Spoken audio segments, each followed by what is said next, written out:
Welcome all. This is Gaurav Srivastava, educator at GATE Chemic, and today, beta, I am very happy to start another beautiful series of mechanical operation. Dose 5 mechanical option get PYQ के episode 1 में आप सभी का स्वागत है। इस episode number 1 में बेटा हम लोग क्या देखने वाले हैं, इसकी हाईलाइट आपको हम दिखा देते हैं। 1983 और 1987 में मैकेनिकल ऑपरेशन से पूछे हुए क्वेश्चंस को हमने यहाँ लिया है। आप देख सकते हो 1983 में सिंपल दो fill in the blanks question है। वहीं 1987 में दो न्यूमेरिकल्स हैं, एक साइज रिडक्शन इक्विपमेंट चैप्टर से और एक आपका मिक्सिंग चैप्टर से।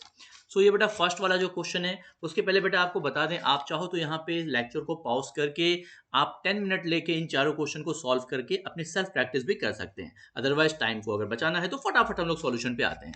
तो बेटा फर्स्ट वन है, one commonly use device for separation of particles based on their size alone without the use of any fluid is. Means ऐसा कौन सा आपका डिवाइस है जिसमें आप बिना किसी फ्लूइड का इस्तेमाल किए हुए आप पार्टिकल्स को उनके साइज के आधार पर सेपरेट करते हो। तो बेटा राइट आंसर है सिंपल स्क्रीनिंग इक्विपमेंट्स, जैसे कि ग्रिजली होती है, जैसा कि ट्रॉमेल होता है। तो आप यहाँ ग्रिजली भी फिल कर सकते हो, आप यहाँ पे ट्रॉमेल भी फिल कर सकते हो। ओके, सो यानी कि बहुत ही सिंपल सा ये क्वेश्चन था। You can fill here trommel. Grizzly भी आप यहाँ फिल कर सकते थे। ओके, क्योंकि एक ही पूछा था तो आप ट्रॉमेल यहाँ लिख दिए। सेकंड क्वेश्चन बेटा 1983 में ही पूछा गया स्क्रीनिंग चैप्टर से, one commonly use device for separation of particles based on their differential rates of settling is. Their differential rates of settling, that means जो भी पार्टिकल्स होंगे बेटा ढेर सारे जो सेटल कर रहे होंगे, उनकी सबकी टर्मिनल वेलोसिटी अलग अलग होगी, क्योंकि सबका साइज अलग अलग होगा। वो उनके इस टर्मिनल सेटलिंग में डिफरेंस के आधार पे जिस इक्विपमेंट का आप इस्तेमाल करते हो सेटलिंग में, उसका यहाँ नाम पूछा गया है। इस तरह की सेटलिंग को आप डिफरेंशियल सेटलिंग के नाम से जानते हो। और इक्विपमेंट है आपका सिंपल ग्रेविटी सेटलर क्लासीफायर। आप देख सकते हो यहाँ से स्लरी इन कर रही है। जो आपके हैवीएस्ट पार्टिकल हैं, पहले उनकी ज़्यादा टर्मिनल वेलोसिटी होगी, वो आपके फर्स्ट वाले में आ जाएंगे, तो यहाँ कोर्स पार्टिकल्स आपको मिल गए, followed by intermediate particles, followed by fine particles. So right answer is gravity settler classifier. Gravity settler classifier. आप सिंपली यहाँ पे क्लासीफायर भी लिख सकते थे, आप यहाँ पे सिंपली क्लासीफायर भी लिख सकते थे, बट पूरा लिखेंगे तो ज़्यादा बेटर होगा। अभी आप इस समय फिल इन द ब्लैंक्स नहीं आते हैं गेट में, सो ABCD ऑप्शन में आपको कहीं मिल जाएगा ये। ओके बेटा, नाउ क्वेश्चन नंबर 3। ये बेटा आपका साइज रिडक्शन चैप्टर से है और 1987 का क्वेश्चन है।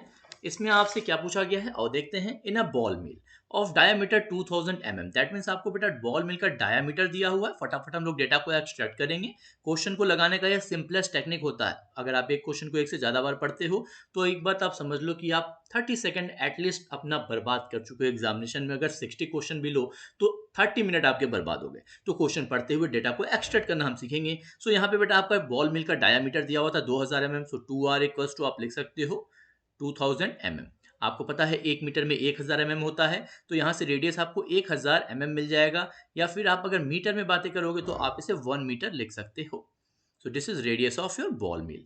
इसके अंदर में जो आपका स्टील बॉल है वो 100 mm डाया का है। इसका मतलब इसका रेडियस, इसका जस्ट हम लोग हाफ कर लें तो 50 mm आएगा, और 50 mm को आप लोग मीटर में लिख सकते हो 0.05 मीटर। ओके, अभी यहाँ क्या कह रहा है, presently for the material being ground the mill is run at 15 RPM, यानी कि अभी ये रन किया जा रहा है इतने पे। इसका मतलब ये नहीं कि ये इसकी क्रिटिकल स्पीड है, ये इसकी ऑपरेटिंग स्पीड दिया हुआ है। यहाँ पे इसकी आप केस 1 लिख सकते हैं बेटा। तो केस 1 में इसकी ऑपरेटिंग स्पीड जो दिया हुआ है वो 15 राउंड पर मिनट RPM दिया हुआ है। ओके, फिर ये कह रहा है कि at what speed will the mill have to be run if the 100 mm balls are replaced by 50 mm balls. यानी कि अभी जो बॉल्स है बेटा ये रिप्लेस किया जा रहा है, और नई बॉल क्या है 50 mm। 50 mm को हाफ होता है 25 mm।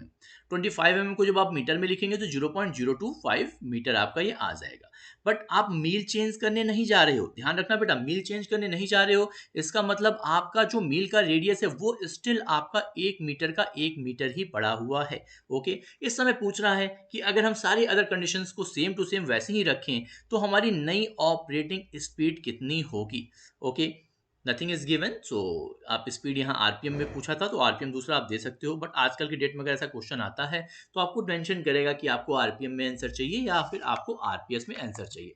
तो इसका सॉल्यूशन बेटा बहुत ही आसान है, इट्स वेरी वेरी इजी। बेटा ध्यान देंगे आप सभी लोग, हम फर्स्ट केस में जब क्रिटिकल स्पीड को निकालने जाएंगे तो क्रिटिकल स्पीड का सिंपल सा जो फॉर्मूला होता है वो होता है 1/2 pi g upon capital R minus small R. Okay, यहाँ सारे डेटा को हम लोग फिल करेंगे। सो 1/2 मल्टीप्लाइड बाई 3.14 और यहाँ पे आपकी जी की वैल्यू होती है 9.81 एंड अपॉन कैपिटल आर आपका 1 दिया है और ये आपका 0.05 दिया है। ये बेटा आप कैलकुलेट कर लोगे, आफ्टर कैलकुलेशन ये आपका आ जाएगा 0.51169722। और बेटा ध्यान रहे चूंकि जी आपका मीटर पर सेकंड स्क्वायर में होता है तो पहली बार में आपको यह आंसर आरपीएस में मिलेगा, आपको पहली बार में आंसर आरपीएस में मिलेगा।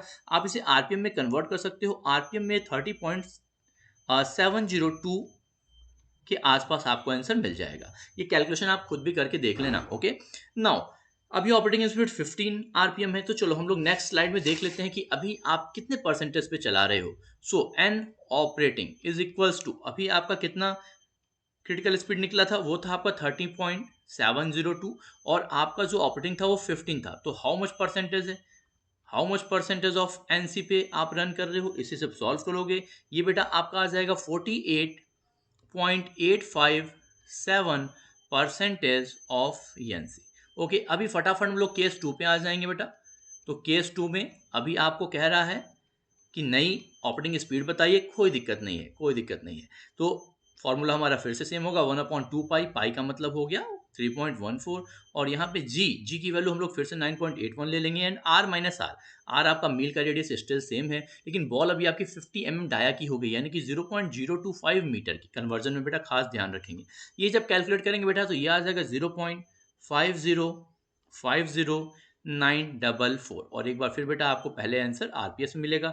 जब इसमें 60 का मल्टीप्लाई कर दोगे, क्योंकि राउंड पर सेकंड है, एक सेकंड में कितना राउंड लिया, ओके एक सेकंड में कितना राउंड लिया, तो मिनट का मतलब है 60 सेकंड में कितना राउंड, तो मल्टीप्लाइड बाय 60 करोगे ये आपको मिल जाएगा 30.3057 आरपीएम। ओके, नाउ अभी आपको निकालना क्या है कि ऑपरेटिंग स्पीड आपके सेकंड वाले केस में कितनी थी, बहुत ही आसान है। एक बार फिर से हम लोग 48.857 परसेंटेज ले लेंगे, किसका ले लेंगे, हम ले लेंगे एन सी 2 का। जब इसे सॉल्व करोगे तो ये 30.3057 मल्टीप्लाइड बाई 0.48857।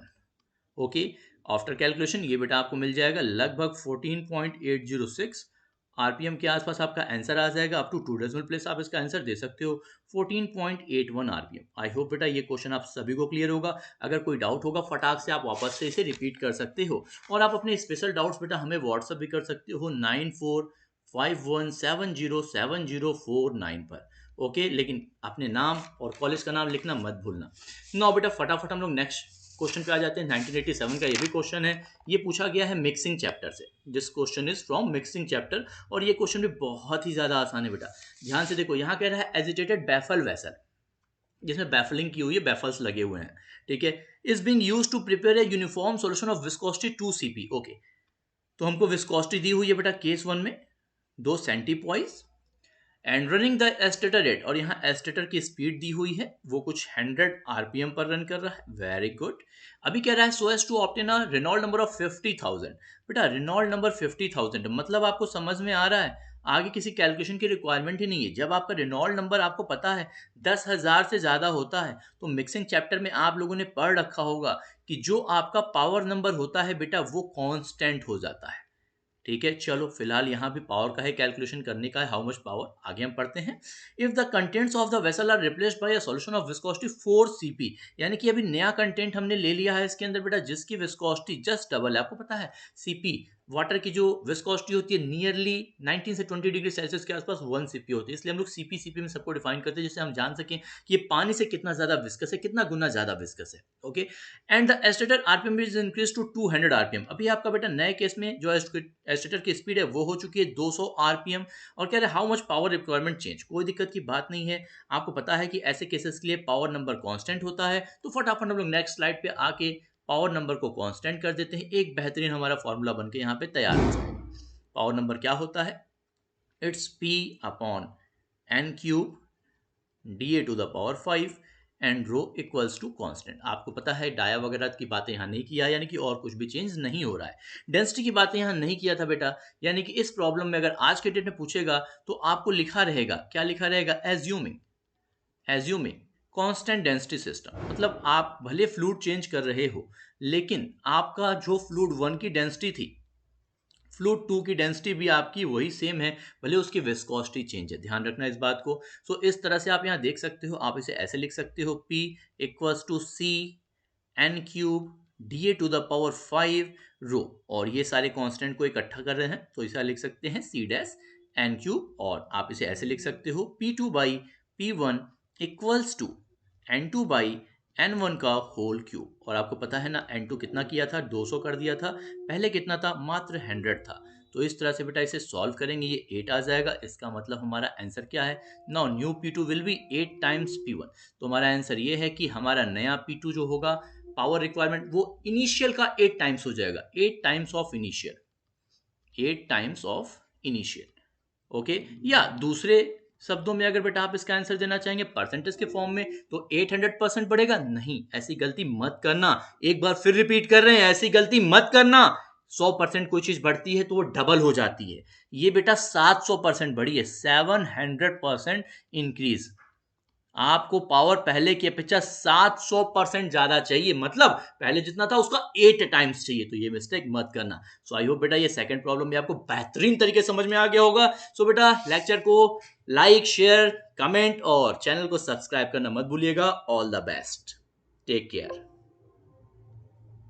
मिलते हैं आपसे नेक्स्ट लेक्चर में।